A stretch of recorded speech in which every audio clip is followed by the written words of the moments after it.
Second part of properties of gas. इस part में हम लोग देखेंगे कि थर्मोडायनामिक प्रोसेस के बारे में। ओके, तो फर्स्ट आता है कि थर्मोडायनामिक प्रोसेस किसको कहते हैं। फर्स्ट चैप्टर में इसके बारे में डिस्कस हुआ था, देन फिर से एक बार कर देते हैं। दैट इज थर्मोडायनामिक प्रोसेस कहते हैं। तो थर्मोडायनामिक प्रोसेस का डेफिनेशन कुछ ऐसा है: when a system changes its states from one equilibrium state to another equilibrium state, then the path of successive state through which the system has passed is known as thermodynamic process. Okay, suppose PV diagram में अगर किसी thermodynamic process को देखें तो एक equilibrium state suppose यहाँ पर है, दूसरा इक्विलिब्रियम स्टेट सपोज यहाँ पर है। ओके, तो फर्स्ट इक्विलिब्रियम इसको 1 देते हैं, इसको 2 देते हैं। ओके, तो यहाँ पर स्टेट मतलब क्या, इसका स्टेट कैसे इंडिकेट करते हैं हम लोग? उसका प्रेशर कितना है, सपोज P1 है, वॉल्यूम कितना है, सपोज V1 है, एंड टेम्परेचर कितना है, T1 है।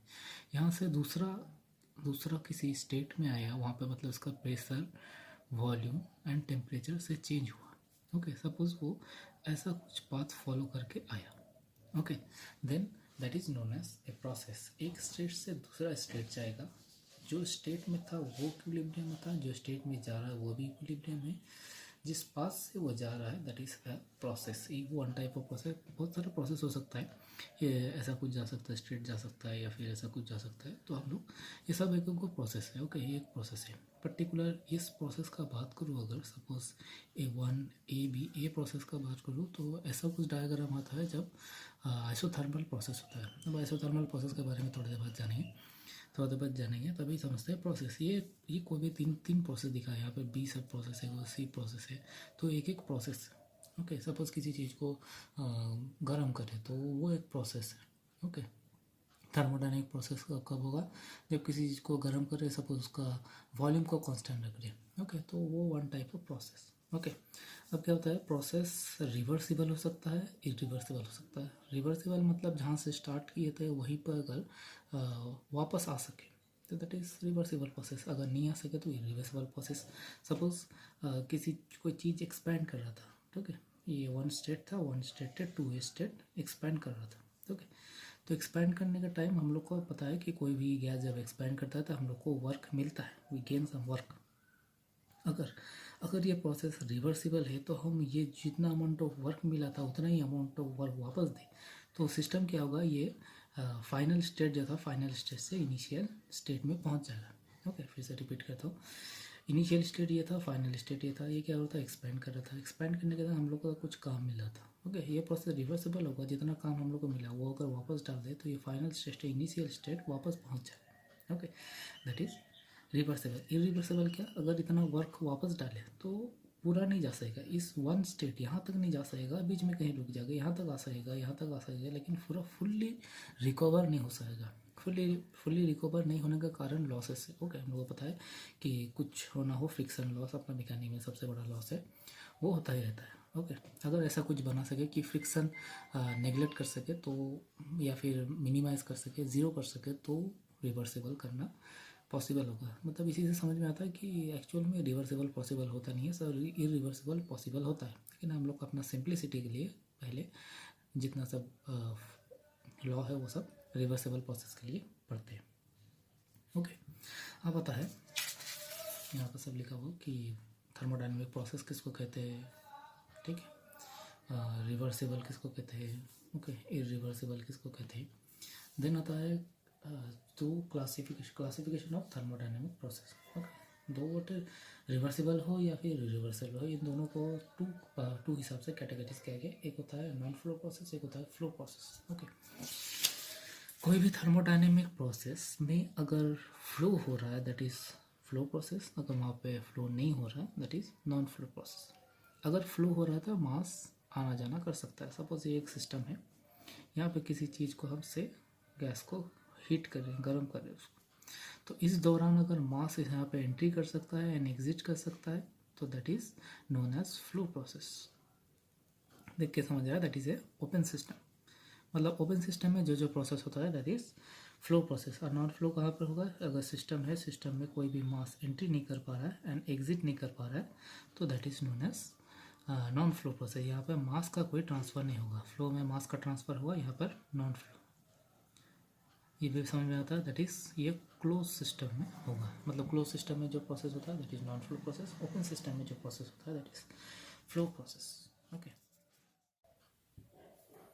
उसके बाद होता है क्या क्या टाइप का प्रोसेस हो सकता है, उसके बारे में स्टडी करें। देखो प्रोसेस मतलब क्या होता है, किसी को हीट करना या फिर कूल करना, किसी चीज़ को एक्सपेंड करना या फिर कंप्रेस करना। तो हम लोग क्या पढ़ेंगे, किसी चीज़ को हीट करना, कूल करना या फिर एक्सपेंड करना या फिर कंप्रेस करना, लेकिन खाली non flow and reversible process के लिए पढ़ेंगे। हम लोग का सिलेबस में इतना ही है, नॉन फ्लो प्रोसेस के लिए, and it should be reversible. Okay, तो ये सब पहले ये सब पढ़ा क्यों जाता है, क्योंकि देखो हम लोग का जितना भी है आईसी इंजन, मतलब जो गाड़ी में होता है इंटरनल कंबसन इंजन या फिर बॉयलर जो पावर प्लांट में चलता है, जहाँ से आपको मेनली इलेक्ट्रिसिटी मिलता है, ये सब क्या होता है, कोई ना कोई साइकिल के ऊपर चलता है।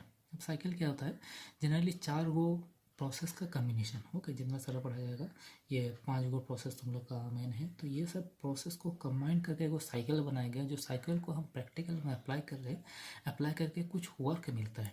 ओके, जैसे कि उसके वजह से हम लोग का जैसे आईसी इंजन में व्हील, आईसी इंजन के ज़रिए हम लोग गाड़ी मोटर जो ऑटोमोबाइल्स है उस सबको आगे ले सकते हैं। तो क्या है, वो सब एप्लीकेशन है साइकिल्स, ठीक है, कुछ कुछ साइकिल का एप्लीकेशन है। अब साइकिल कैसे बनता है, 4 प्रोसेस को लेके मिलता है, इसीलिए हम लोग पहले यहाँ पे देख लेते हैं कि क्या क्या प्रोसेस है। उसके बाद क्या करेंगे, उसको कंबाइन करके साइकिल बनाएंगे, साइकिल में एक्चुअल सेंस में अप्लाई करेंगे, उसके बाद हम लोग को रिजल्ट मिलेगा जो हम लोग का ऑटोमोबाइल, पावर प्लांट ये सब में अप्लाई होता है। ओके, तो reversible non flow process 5 type का होता है। एक कांस्टेंट वॉल्यूम प्रोसेस, नाम ठीक से याद रखोगे, कांस्टेंट वॉल्यूम प्रोसेस। इसका नाम है आइसोकोरिक प्रोसेस, जहाँ पे वॉल्यूम कांस्टेंट रखा जाता है। इसके बारे में थोड़ा थोड़ा बताऊंगा, ठीक है, पहले सब नाम देख लेते हैं। उसके बाद है constant pressure process, isobaric process, जहाँ पे प्रेशर कांस्टेंट रहता है। मतलब ये लॉ सपोज ऐसे सोच सकता हूँ कि P इक्वल्स कांस्टेंट, ये लॉ मान के चलता है। उसके बाद आता है कांस्टेंट टेम्परेचर प्रोसेस, जो आइसोथर्मल प्रोसेस है, जहाँ पर टी कांस्टेंट रखा जाता है। ओके, टी कांस्टेंट, एंड ये बोल सकते हो ये one type of law, T constant, ये लॉ मार के चलता है आइसोथर्मल, मतलब टेम्परेचर इक्वल्स टू कांस्टेंट। इसके अलावा बोल सकता है पीवी इक्वल्स टू कांस्टेंट, ये लॉ भी मान के चलता है according to Boyle's law. Boyle's में भी यही था, अगर मास और टेम्परेचर कांस्टेंट रहे तो P V is proportional to 1/p। तो यहाँ से आता है P V equals to constant, मतलब आइसोथर्मल और वो प्रोसेस है वहाँ पर पी और वी इन दोनों का गुना कॉन्स्टेंट रहेगा। ओके, ये अच्छा से याद रखना चाहिए। ओके, यहाँ पर टेम्परेचर कॉन्स्टेंट रहेगा एंड पी वी का गुना जो है वो कॉन्स्टेंट रहेगा। उसके बाद एडियाबेटिक प्रोसेस, इसका और एक नाम है आइसेंट्रोपिक प्रोसेस। एक्चुअली ये पूरा नाम अगर बोले, ये रिवर्सिबल का अंडर में पढ़ रहे हैं, इसीलिए इसका पूरा नाम बोल सकते हैं रिवर्सिबल एडियाबेटिक प्रोसेस, आइसेंट्रोपिक। इसी का और एक नाम है आइसेंट्रोपिक प्रोसेस। ओके, याद रखो कि इरिवर्सिबल एडियाबेटिक प्रोसेस को आइसेंट्रोपिक प्रोसेस नहीं किया जाता, ओनली रिवर्सिबल एडियाबेटिक प्रोसेस को आइसेंट्रोपिक का नाम दिया गया है। ओके, वो जो लॉ फॉलो करता है P V to the power gamma equals to constant. P क्या है, प्रेशर, वॉल्यूम, गामा के एडियाबेटिक इंडेक्स जिसका वैल्यू होता है CP/CV। उसके बाद आता है पॉलीट्रॉपिक प्रोसेस, जो मान के चलता है PV to the power n equals to constant. P क्या है, अगेन प्रेशर, V क्या है, वॉल्यूम क्या है, और n क्या है, पॉलीट्रॉपिक इंडेक्स। ओके, इसके बारे में इन सब में सबसे इम्पॉर्टेंट है ये एडियाबेटिक प्रोसेस, ये काफ़ी काम का है। अब थोड़ा थोड़ा डिस्कस करते हैं कि कांस्टेंट वॉल्यूम मतलब क्या होता है। अगर सपोज किसी गैस को गर्म कर रहे, हीट कर रहे हैं, तो अगर उसका वॉल्यूम हम किसी हिसाब से कांस्टेंट रख सकें तो उसका नाम दिया जाएगा constant volume heating process. Okay, मतलब वॉल्यूम अगर पैरामीटर क्या होता है, PV/T, ये 3 गो मेन होता है, या फिर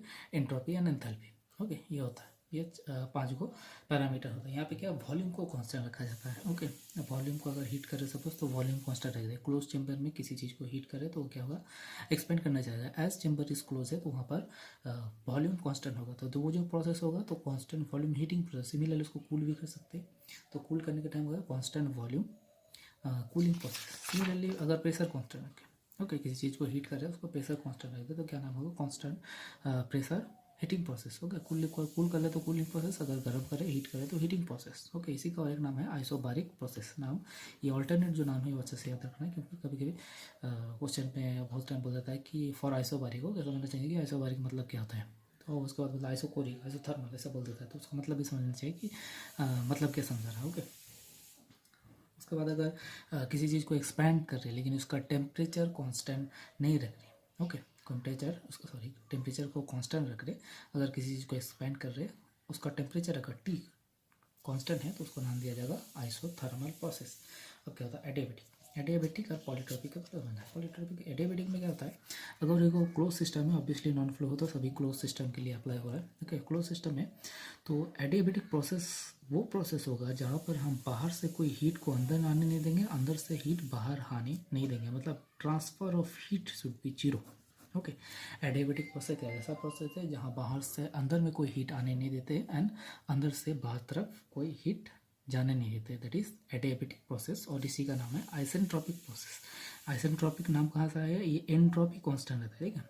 एक्चुअली आइसो मतलब होता है कांस्टेंट। ओके, आइसो मतलब कांस्टेंट, जिस हिसाब से नाम है वहाँ पे जैसे कि आइसो बारीक। ओके, तो आइसो मतलब कांस्टेंट, बारीक प्रेशर, आइसोबारिक प्रोसेस, आइसोथर्मल। वैसे आइसेंट्रोपिक जहाँ पे एंट्रोपी कांस्टेंट रहता है तो उसको आइसेंट्रोपिक कहा जाता है। मतलब ये सिस्टम में इसका एंट्रोपी जनरल एस से डिनोट किया जाता है। एस कांस्टेंट, ना इसको बढ़ रहा है ना घट रहा है। पॉलीट्रॉपिक में कोई भी चीज़ कांस्टेंट नहीं रहता। ओके, पॉलीट्रॉपिक ऐसा प्रोसेस है जहाँ पर कोई भी चीज़, ना प्रेशर, ना वॉल्यूम, ना टेम्परेचर, ना एंट्रोपी, सब एंथैल्पी, कोई भी कांस्टेंट नहीं रहता। ओके, और irreversible process non flow process के लिए अगर फ्री एक्सपेंशन हो गया, कुछ भी उसका पैरामीटर कांस्टेंट नहीं है, फ्रीली एक्सपेंड कर रहा है, उसका वॉल्यूम बढ़ रहा है, टेम्परेचर वॉल्यूम बढ़ रहा है, प्रेशर घट रहा है, टेम्परेचर सपोज घट रहा है। ओके, एंट्रोपी बढ़ रहा है, ये सब कुछ हो सकता है, कुछ भी हो सकता है उसमें, ठीक है। That is free expansion. Okay, that is and it should be irreversible, मतलब इनिशियल कंडीशन में वापस नहीं आ सकता। ओके, पॉलीट्रॉपिक में वापस आ सकता है लेकिन इसमें नहीं आ सकता।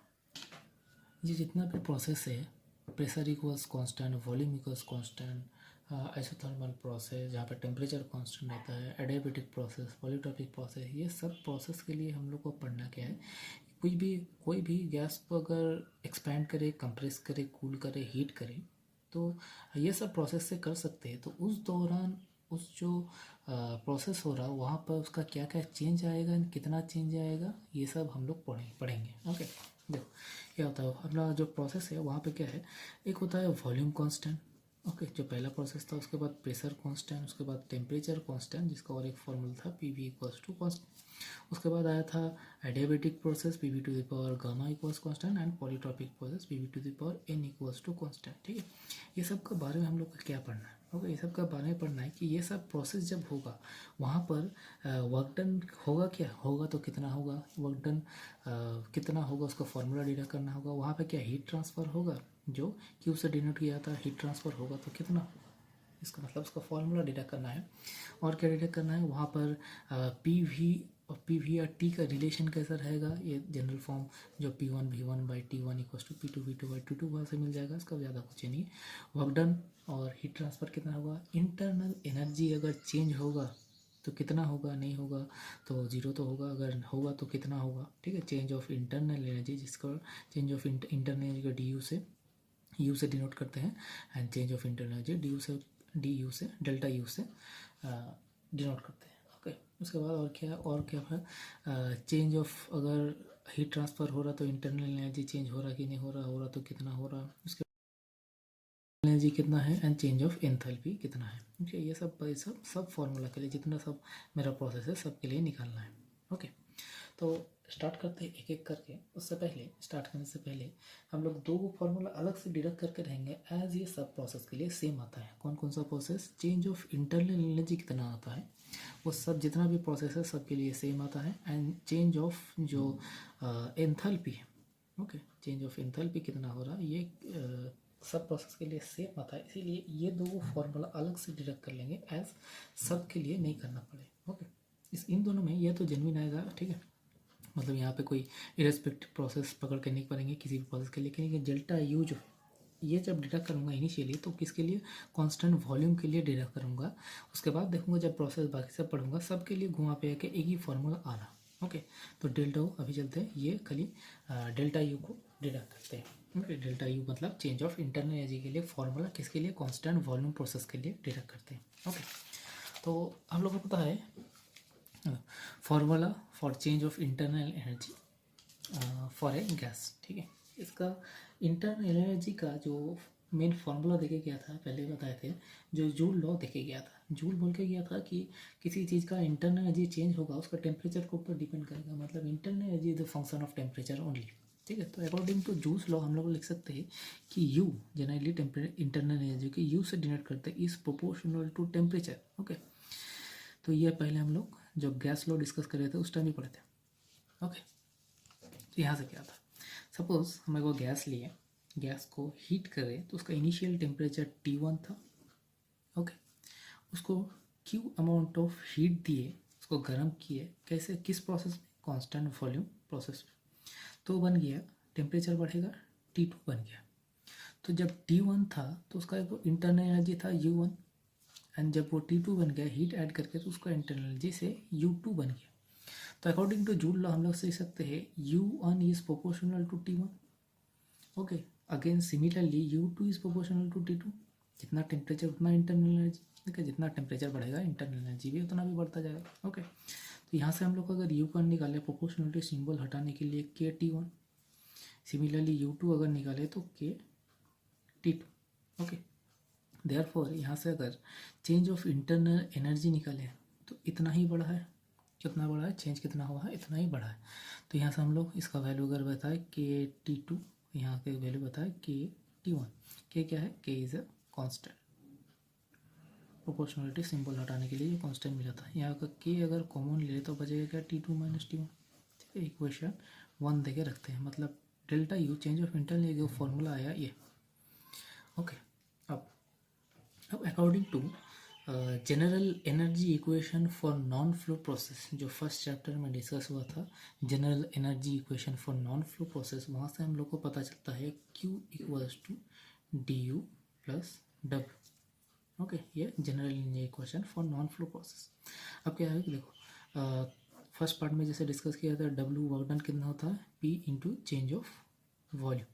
ओके, तो यहाँ पर एज कांस्टेंट वॉल्यूम में हम हीट करें तो चेंज ऑफ वॉल्यूम कितना होगा, 0 हो जाएगा, तो वर्क डन ये V1 V2 equals to V1 हो जाएगा। तो मेरा ये पोर्शन 0, तो मतलब वर्क डन इक्वल्स टू 0। मतलब कांस्टेंट वॉल्यूम जब रहेगा तो हम यहाँ पे इक्वेशन जो general energy equation for non flow gas है उसका लिख सकते हैं कि Q equals to D. Okay, therefore उसको उल्टा करके लिख ले, D equals to Q। Okay, अब उसके बाद हम लोग Q का अलग से एक फॉर्मूला निकाल सकते हैं जो होता है H equals to MS T, ये वाला पता होगा उम्मीद है, H equals to MS T। इसको डेल्टा लिख लेना ज़्यादा अच्छा रहेगा। M क्या था, मास, S क्या था, स्पेसिफिक हीट, और T क्या था, चेंज ऑफ टेम्परेचर। तो हम लोग यहाँ पर अगर Q मतलब क्या, हीट ट्रांसफ़र, हीट ट्रांसफ़र अगर वो MS T वाला फॉर्मूला लगाए तो यहाँ पे क्या होगा, सपोज मास 1 है तो 1 लिख दिया।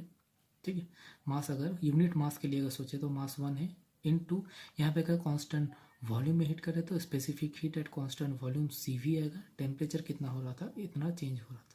ओके, तो क्यू का अलग से फॉर्मूला बना सकता है ये वाला। तो यहाँ पे हम वही क्यू का लिख रहे CV T2 माइनस T1। तो क्यू का जो फॉर्मूला है वो CV T2 माइनस T1 आया, and delta U equals to Q है।